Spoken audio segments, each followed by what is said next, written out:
ದೇಶದ 4 ಅಂಗಗಳು ಸಂವಿಧಾನವನ್ನು ಉಳಿಸುವ ಕಾರ್ಯನಿರ್ವಹಿಸಬೇಕಿದೆ. ಶಾಸಕ ಟಿ. ರಘುಮೂರ್ತಿ.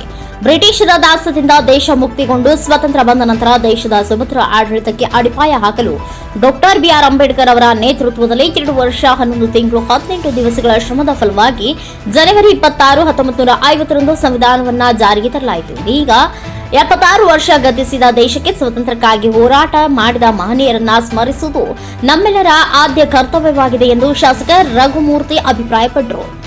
ನಗರದ ಬಿಎಂಜಿಎಚ್ಎಸ್ ಶಾಲಾ ಆವರಣದಲ್ಲಿ ಬಯಲು ರಂಗಮಂದಿರದಲ್ಲಿ ರಾಷ್ಟ್ರೀಯ ಹಬ್ಬಗಳ ಸಮಿತಿ ವತಿಯಿಂದ ಹಮ್ಮಿಕೊಂಡಿದ್ದ 76ನೇ ಗಣರಾಜ್ಯೋತ್ಸವದ ಅಧ್ಯಕ್ಷತೆ ವಹಿಸಿ ಮಾತನಾಡಿದರು.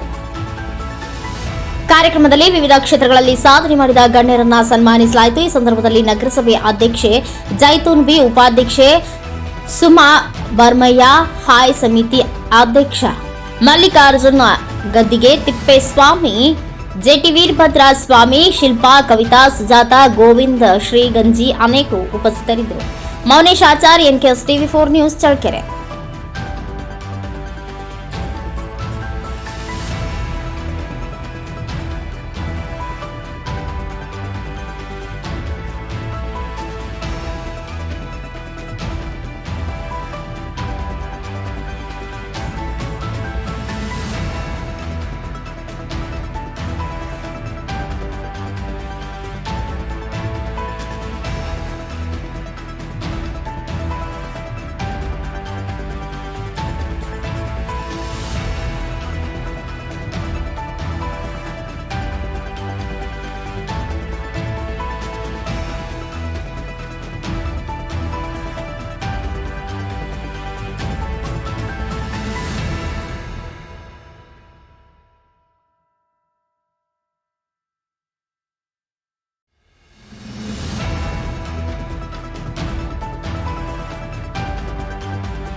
ಸ್ವಾತಂತ್ರ್ಯ ಬರ್ತದೆ.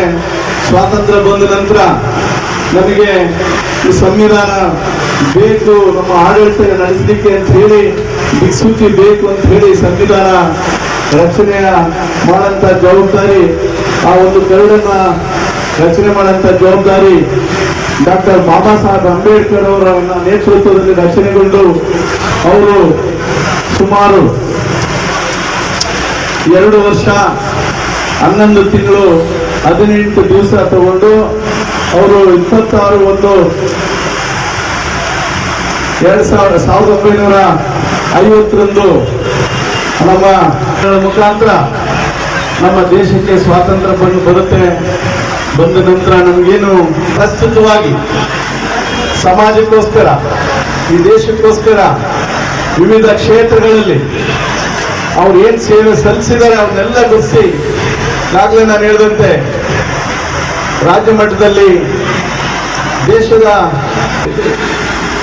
ಬೆಂಗಳೂರು ನಮ್ಮ ರಾಜ್ಯ, ವಿವಿಧ ರಾಜ್ಯಗಳಲ್ಲಿ, ಜಿಲ್ಲಾ ಮಟ್ಟದಲ್ಲಿ, ತಾಲೂಕು ಮಟ್ಟದಲ್ಲಿ ಅವ್ರನ್ನ ಸನ್ಮಾನ ಮಾಡ್ತೀವಿ.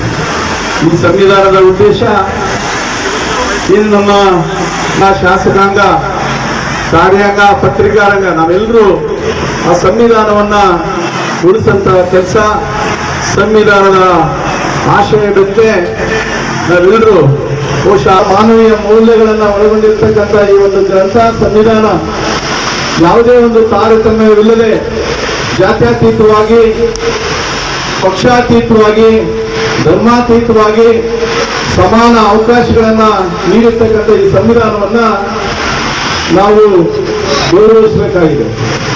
ಬಹುಶಃ ನಮಗೆ ಸಂವಿಧಾನ ಬರೋದಕ್ಕಿಂತ ಮೊದಲು ಎಲ್ರಿಗೂ ಕೂಡ ಸಂವಿಧಾನದ ಓಟನ್ನ ಹಾಕಂತ ಒಂದು ಕೆಲಸ, ಒಂದು ನಮಗೆ ಹಕ್ಕು ಬಂತು. ಇಂಥ